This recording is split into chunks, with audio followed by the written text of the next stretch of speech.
Air gift card. Tomorrow will be dry with a mixture of cloud and sunny spells, highest temperatures of 17 to 21 degrees. And now you're up to date on News Talk. The Newsround on Off the Ball. With Gillette Labs. Get the ultimate shave or your money back. Neon Night Edition available now. This is News Talk. All right, it is Thursdays Off the Ball. Nathan with you this evening. We're here all the way through until 10 o'clock. John Giles on the way at 7:30. We'll be looking ahead to the finale of the Premier League season. Obviously a huge weekend for Everton, for Leicester and for Leeds United as well. We'll be chatting to John also about Arsenal and Manchester City. And of course we'll keep you up to date with the live football tonight. Manchester United against Chelsea. A point will be enough for Manchester United to secure Champions League football for next season. Adam Pope, who covers Leeds United for The Athletic, will be with us as well. What does it all mean for Leeds if they go down in terms of the future of the club? And Rafa Honigstein on Borussia Dortmund, who are on the cusp of winning the Bundesliga title for the first time since Jurgen Klopp was in charge over a decade ago. It's been 10 in a row for Bayern Munich, but if Dortmund win this weekend, they will be the Bundesliga champions. So that's coming up on the football show from 9 o'clock. After 8, we're going to be talking about, I guess, what is the hot topic of the week. Cahir O'Kane's article in the Irish News that Croke Park are to clamp down and bring sanctions against those involved in providing any form of competition for players under the age of 12. So there's been some really good debates on this. On OTB AM this morning, we're going to be joined by Pat Daly, who is a former director of games with the GAA and was very much the driving force behind the introduction of Go Games.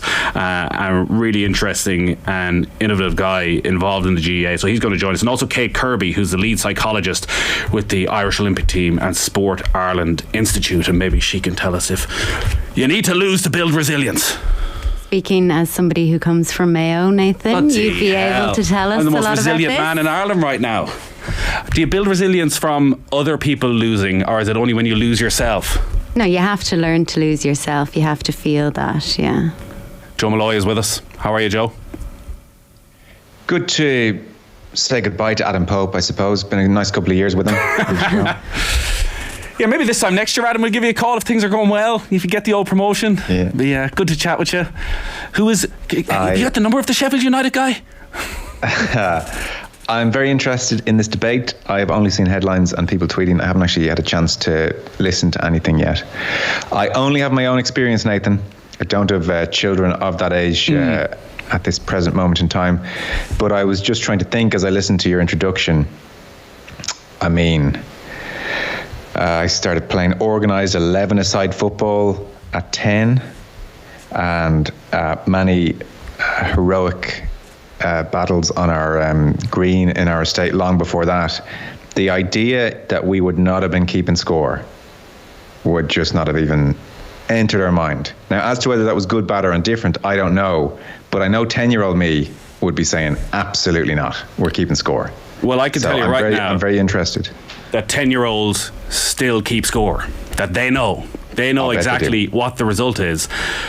But I think there's a lot going on in this, and part of when you read a lot of the tweets and people's reaction is we go back to when we were kids and what worked for us, and then that was 25 years ago. Maybe thinking might have moved on in certain parts of life, and maybe we should go with this. And that's why I was very keen to get Pat Daly on, because he was very much the man behind the Go Games initiative and met with a huge amount of resistance. So there is no scorekeeping in Go Games officially.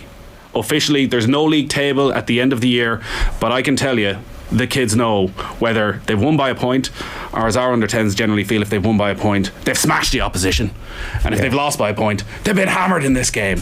Quite often the game is a draw, but nobody really knows. Partly because, as well, at Go Games, a goal is worth only 1 point, and if you put it over the bar, it's worth 3 points. So it's a different scoring system. It's a little bit more, it takes a bit more thought, but nobody's writing down the score. There is no league table. My thought on it is that when the result matters more to the adult, to the coach, to the parent, than it does to the kids involved, then you have a problem. And I don't think there's any question that when there is a trophy involved, medals, any sort of prestige involved with winning, then the adults involved are going to be more inclined to go and try and win. And I think the question is, what does that then involve? So can you stay true to the ethos of your club, of your team, of participation, of game time, of player development, of inclusivity? Does trying to win change that?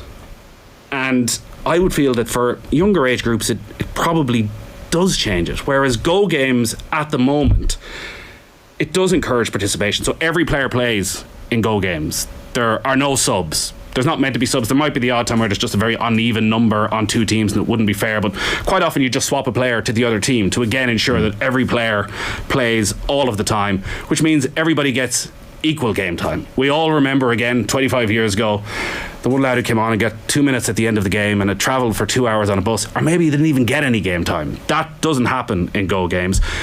There is player development in Go games, so it is streamed, certainly in Dublin. So there will be an A, a B and a C game. You wouldn't call it that, obviously, publicly to the players, but the stronger players do get to test themselves against each other. The players who are still developing, maybe physically still developing a little bit, they get to play each other as well and get plenty of game time on the ball. So all of that is there, but the question then is, when does the result start to matter to everybody else? Because, as I say, the kids know. Yeah, and when a kid goes home, if a parent has any inclination that a kid has a talent, they're going to latch onto that and they're going to want the betterment of their development. And I find it impossible to believe that parents won't do that at home.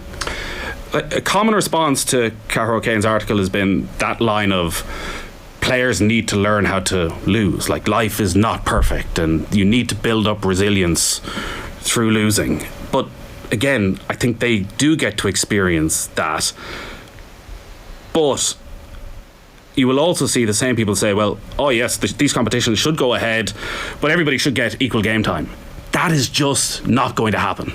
That is not rooted in reality of what parents, what coaches are like. And I would probably include myself in this, that I even see the difference between the GAA and soccer. Yeah, that's been highlighted big time. Massively. Yeah. Because in soccer already at under 10s, there are leagues. There's a Division 1, 2, 3, 4, all the way down. Whereas Go games is based on the size of your club, the amount of players you have, so that you're sort of have a similar standard all the way across. And all it takes is one coach, one parent to try and pull a fast one so that they win and the whole thing breaks down anyways. But it's been said as well that particularly young lads in Dublin are now wanting to participate more so in soccer because of that competitive element. Do you find that? I don't know. Like they enjoy the competition element of it. But what is the competition element? Well, as in Go games in the GAA, there isn't a competitive element of it, but there is within young soccer leagues. Yeah, I think that's probably to the heart of the question here, is what is competitive?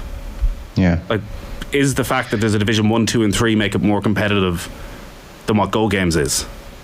Well, yeah, naturally. And they enjoy that. Why? Because you only played a standard of player. But the idea as well of like thriving to be better, they're enjoying that. But do young GAA players not thrive to be better? But if it's not competitive, that's taken away from it. But it is, like, I don't know if you've watched an under 10 GAA game. They don't just stand there and applaud each other as they run on by. They try and clatter each other. No, but the idea that a score isn't taken. They still try and kick it over the bar. They're not thinking, well, this doesn't really matter. I won't bother taking the shot. So then at the end of the game, who wins? It doesn't matter who wins. But it does. And that's why the participation in soccer is higher. I don't know. What do you think, Kids Joe? want to win. We all want to win. That's normal. Yeah, but they don't. But the point I'm making is they know if they win or lose.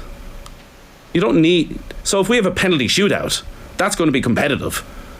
Somebody's going to win, somebody's going to lose. In the GAA? In anything. At the end of training. But these Go games that aren't competitive, there isn't a winner at the end of it. That's problematic.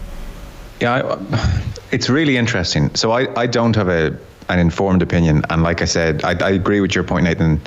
What I was doing 25 years ago on a whole host of fronts may not have been necessarily right. So listening to you, there are two aspects to this: the kids and the adults. I think from the kids' point of view, it's naive not to think they're not keeping score, and you've acknowledged they all do anyway, and I'm sure Pat Daly knows they do as well. These kids are keeping score in every aspect of their life, socially, academically, in fights with their brothers and sisters, when they go home and play FIFA afterwards, when the team they support in the Premier League wins or loses. And you know what? They can handle it, and they do handle it. And like, my memory of that age was like, it was great fun to win, and the world didn't end if we lost either. You know, we got an ice cream, we got over it, and it didn't put me off playing whatsoever, whether I was on a particularly good team or a particularly bad team. So I personally think the kids can handle it. What's very interesting, though, is your point about the adults. And I guess the starting point for any sport at underage level has to be, to as old an age as possible, equal participation. And so if everybody keeping score and giving out trophies means that the adults, despite their best intentions, are actually saying, geez, I'd really like to win this game, just tell Johnny warm up for 10 more minutes, or go and play a side game with we'll get him on next week. We'll get little Nathan on next week, but we're not bringing him on now. If that's, the tendency of human nature, and that's what the research shows, then I don't love the idea of non-competitive sport for kids of that age, because I do think they can handle it. But if it means equal participation, then I'm certainly okay with it as well, and very much open to listening to Pat's argument, if that's the thrust. But I think that is the argument. We all accept that kids can win and lose, and will learn to win and lose. Totally. But it's almost impossible to get the balance between that extreme competitiveness and equal participation. So when you're talking about underage soccer, I think the GAA is a huge advantage in Ireland, with the fact that there is no big bright lights professionalism at the end of it, that actually they can impose something like this, and it doesn't really matter because every club has to buy into it. The difference between under 10, under 11 soccer and GAA in Dublin is worlds apart in the pressure that is put on kids and soccer clubs, because there's been sold a dream. The amount of horror stories you hear of kids who are in training with one of the top clubs, 9-10-year-old kids who suddenly their mates are going training on Tuesday night, they haven't been told anything about it, their parents aren't in the WhatsApp group anymore. Oh yeah, we're going to train 3 times a week, your kid isn't in it, and we don't really care what happens then. That doesn't happen in the GAA, because you're sort of stuck there for life, and there will be an opportunity. Whereas the drive that is there in soccer is, I think we will see the fruits of that over the coming years in terms of participation. Like, participation at 9-10 is probably similar at all age groups. What's it going to be at under 16, under 17, at minor? So the professionalism has seeped down. Well, could I just say one last thing on it, though? I don't think either way, if we're only talking about under 11, under 12s, what is it, under 11s? 12. Or 12s? Under 12. Under 12s. Okay. To be honest, that's not where the drop-off problem is in either sport. So whether we keep score at under 11 or we don't, I don't think that's going to change much, because my memories of playing both GAA and soccer, and I played both to a reasonably high level as a teenager, once you get into 13, 14, 15, in both codes, then frankly, what we were doing at 10, 11 is ancient history, and it will become just as cutthroat, and kids will... That's where they really need to win the fight on participation. That's where you're really struggling to tell an under 15, under 16, under 14 manager, you know what, I know you want to win this match, but actually we're in the key dropout age for these teenagers, so you're going to have to play Nathan and Joe, as rubbish as they are, stick them in there. That's where the real war for me is. I don't think you're losing a bunch of 11-year-olds, personally, is my sense. I think it's different in Dublin now, certainly than when I would have been growing up in Mayo, where we just about had enough for a soccer team and just about had enough for a GAA team, and everybody was in. Now there are clubs in Dublin with 60, 70, 100 kids at one age group, 100 boys at one age group.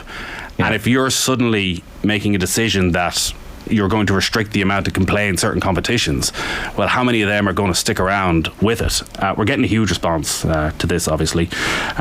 You're completely wrong about soccer. In line with the FAI player development plan, there's no competitive leagues below the age of 12, and there's minimum game time at all age groups. There is most definitely minimum age groups, and while there's no league tables, there are leagues in terms of Division 1, 2, 3, 4, 5, 6, 7, 8, 9, 10, all the way down, which isn't there in the GAA. I think Ann-Marie is missing the point. Is that not good? Is that not good if they're separating better players from lesser players?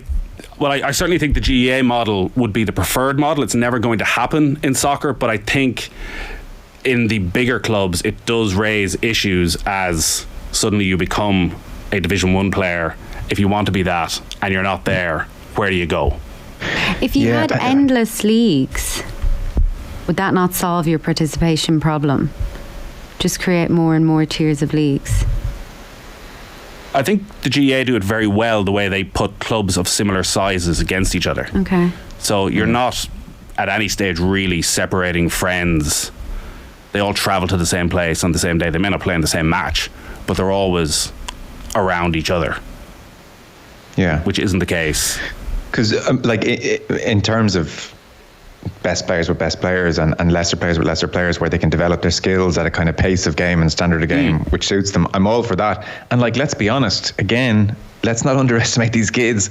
When they go into the schoolyard and it's like 2 captains, you get first pick, everybody knows which kid's getting the first pick and being picked first, and every kid knows who's getting picked last. They all know who the best players are anyway, so we can only protect them from reality to a point here. Jesus, lads, I'm as progressive in my thinking as anyone, which Jason and Galway I would suggest means you're probably not. If you're saying it, what on earth's going on? It's only sport. What's the problem with winning and losing? Listen to this. Our club had a tournament in another county under 10. You could only bring 20 players. He left 7 behind. The rest of the coaches said nothing. Awful, said Tony. Lads, the attitude to this depends on your experience when growing up. If you're on every team, then you think it's a bad idea. If you're the kid who had his soul destroyed, it's the right idea. That's a very good point. Yeah. People do come at this from different angles. And there is an unfortunate point here. We have to change the culture of management, I think. So this go GAA, keep calling it GAA, go. Yeah. Go games. So so they're not charging to watch it. So yeah, you have to pay to play. You have to pay to watch this. We're going to stream all the games at Under 7 live. Yeah, my sense is at a certain point we have to change the culture of underage management. So grand, we can do this up until the age of 11. But frankly, you're still going to have the bad actors managing teams at 12, 13, 14 who will be completely cutthroat and not play the lesser players, and their hearts will be broken and they'll walk away. So grand, you do it up to 11 or 12. That's still not getting to the fundamental problem. All of these rather grim adults living vicariously, and I'm not saying it's a bad thing to have a good team or to train well or to win things. When I say grim, I mean having a couple of players who you don't give game time to because you're so desperate to win. That's the fundamental problem that this is trying to tackle. My sense is, though, it's just a blunt instrument. Grand, do it to 11 if you want. The kids are keeping score anyway, but you're not changing. For me, you're not changing with that what's going to happen when they get to 13, 14 and things get even more serious and kids are even more likely to walk away because at 13, 14, 15 their worlds expand. So it's fine. It just seems like a pretty blunt instrument, but it's not changing the culture, which is still there and waiting right around the corner. But are you not leaving it till players are more mature and able to deal with it? When you say players are keeping score, I don't think any player who would have played in a Go game last weekend for our team would have known what the score was. They would have known whether they won or lost. They wouldn't have had a score, an idea of what the actual score was. Yeah, well, tomatoes. If you won or not, I guess is the point. No, I don't think 13, 14, 15, 16. I've played in those teams and I've absolutely had mates who said, "Sod this. I'm literally not getting in a car and traveling for 2 hours to sit on a bench anymore. It's not happening." So I don't think at 13, 14, 15, 16, you're more mature. If anything, I think you're more likely to rebel and say, "To hell with this." If a coach is not giving you game time, I think, top of my head, without doing any research, I think a question to ask is, should we have referees right up to 16, 17, 18, pick the age you want, referees making sure that the subs benches are emptied at a certain point and keeping a note of that and reporting it to the various league or county board. If that manager down the road, he never brings on anyone except 1 or 2 players and he's left 5 lads or 5 girls sitting on the bench, something like that, I think, would get to the heart of the issue. Go games are great and are streamed each week. You might be surprised, but lots of kids under 12 aren't interested in winning. They're not that into winning, keeping score, and great for them. For many, it's about playing, friendship and fun. The issue is mainly with some of the parents and mentors and their attitude. At under 12 should be about participation, fun, trying hard, behaviour and player retention, says Tim in Blackrock. Exactly. Stop assuming what happens in Dublin happens everywhere, says Paul on YouTube, which is very, very, you're a real Dublin-centric. I think the three of us all grew up in a very different place to what's going on right now. 53106 is the text number. So sorry to interrupt. Terrible. I did play in DDSL, which is very much Dublin. Like where I was kind of part of the Dublin. This goes to our last text. Big Head Joe, reasonably high level. Yeah. Well done. You played in the DDSL. At both as well. Can I tell you? There's nothing we used to enjoy more back in Ballyhonus when we rock up on the bus up to play a DDSL team who thought, the Culchies are coming into town, and we just go and show them a thing or two. I played up to League of Ireland under 21, which is a reasonably high level. Sorry, I mean it's reasonably high. You should mention it more often, Joe. I don't mention it that often, but if someone just texted to say whoop-de-doo, so I'm just giving my experience or my context. I don't suddenly think I'll be on as an analyst. Would you think that maybe the fact that you play to a reasonably high level would mean reasonably high level that you might struggle to see the other side of this, that those people who are 10, 11 who just want to turn up and have the crack and be with their mates? No, absolutely not. Like I totally get all that. And like my starting point, if I haven't been clear, is participation for all is key, retention is key, good, bad, indifferent, whatever standard. My sense of like, okay, you do this up until they're 12. You know what's lurking around the corner at 13, 14, 15. Hence my suggestion, referees keep track of teams who are emptying the bench or not, you know? So, geez, I can totally understand. Like, it is supposed to be fun. You know what I mean? I'd say the referees would love that. It's a bit of hassle for sure, but look, the managers hand them over the 11 or the 15 and the subs bench, and as each player comes on, ref ticks it, and you get a minimum of however many minutes. It wouldn't be impossible. The Newsround is in association with Gillette Labs. Get the ultimate shave of your money back. Neon Night edition available now. Let's run through the Newsround then. There is one live game in the Premier League, and it's a big one. Yeah, there is. Manchester United host Chelsea with kick-off at 8 o'clock. A point would be enough for the home side to secure Champions League qualification for next season in Eric Den Hag's first season in charge. Speaking at his press conference today, Den Hag said he's not getting carried away and that there is much more to do overall. First we have to win the game and so get the job done, and then it's about the judgment from others, if it's a good performance or a bad performance or a normal performance. We are in a project. We want to go back and to win trophies. We win one trophy, but we want to win more trophies. We want to compete with the best, but we are still in the journey. But we think we are in the right direction, but it can always be better, because good is not good enough. Meanwhile, Frank Lampard's side go into this game 12th in the table, and since his appointment in early April, they've only won once and drawn once as well. That's from 9 games. He says there won't be a quick fix next season. Premier League moves on very fast. Everyone's moving on and trying to do the same things, and you see the emergence of the Newcastles and Brightons and Aston Villas and these teams that are getting themselves in that equation now for top 4 at least this season. And my experience of football is that if you switch it off, it's not easy to switch it on. So that doesn't always become an overnight remedy. So it's obviously not going to be my responsibility, but as I say, from my experience of being in a consistent performing club and squad for many years, the moment you do switch it off, it becomes very hard to switch it on. So I think that will be the test next year. Whatever it is, Frank has definitely switched it off, Joe. Yeah. What's his next job? That's the scary prospect. Championship? You'd have to assume so. It does look as though he's in this for the long haul, that it's not a case of, my reputation has got me so far, it hasn't worked out, I'll just go off and sit in the BT studio. It does feel as though he wants to be a manager, a coach. He wants to be successful in this second part of his life. But interesting. I guess Roy Keane went back to the TV studio thinking, I'll bide my time, and several years go by. Are there any what jobs are going in the Championship? There'll be any amount of Championship. You'll just have to wait 6 weeks, and any job is coming up. And maybe go and take over Leeds or Leicester or Everton, whichever. Back to Everton, whichever them go. Leicester is a good call. You could see that. There's no way. Yeah, he's going to have to. He should probably just take a couple of years off, go and think about life. Yeah. Go abroad. I don't think Premier League fans would stand for him almost at any club. I'm mortified now if you think I was boasting earlier. Very, very modest. He's it up again, doesn't he? Jesus. No, I don't think. I think it's reasonable though that you come at it from having. It's just my vantage point. Yeah. I think that's fair. Yeah.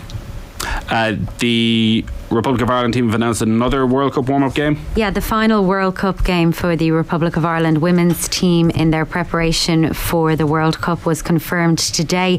Vera Pauw's side will face Colombia behind closed doors in Brisbane on the 14th of July. That's 6 days before the tournament opener against Australia.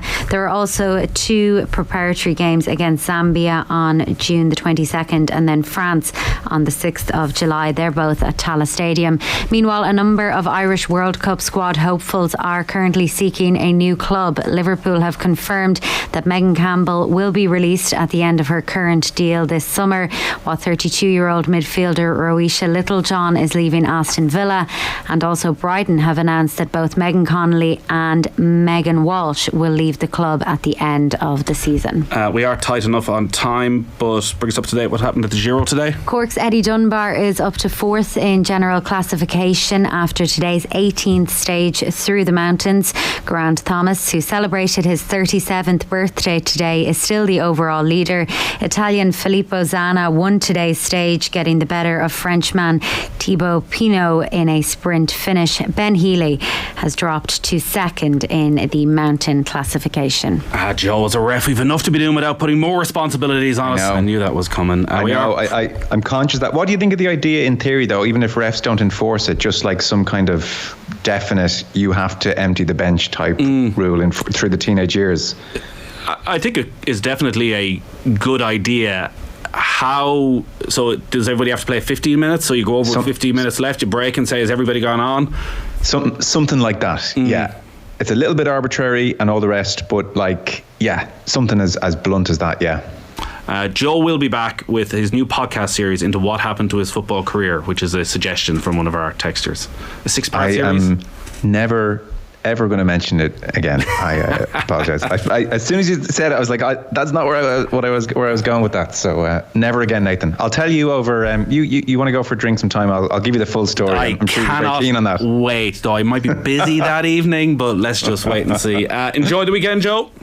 Okay, see you. Bye-bye. Ann-Marie, great stuff as always. Yeah. We will keep you up to date with everything that goes on between Manchester United and Chelsea throughout the evening. John Giles on the way in a moment, but right now it's time for the cash machine. Your chance to win big. News Talk's cash machine. So it's easy to take part in the cash machine. Every day we give you a new amount. You can take note of it, enter, and at 3 o'clock if we call you and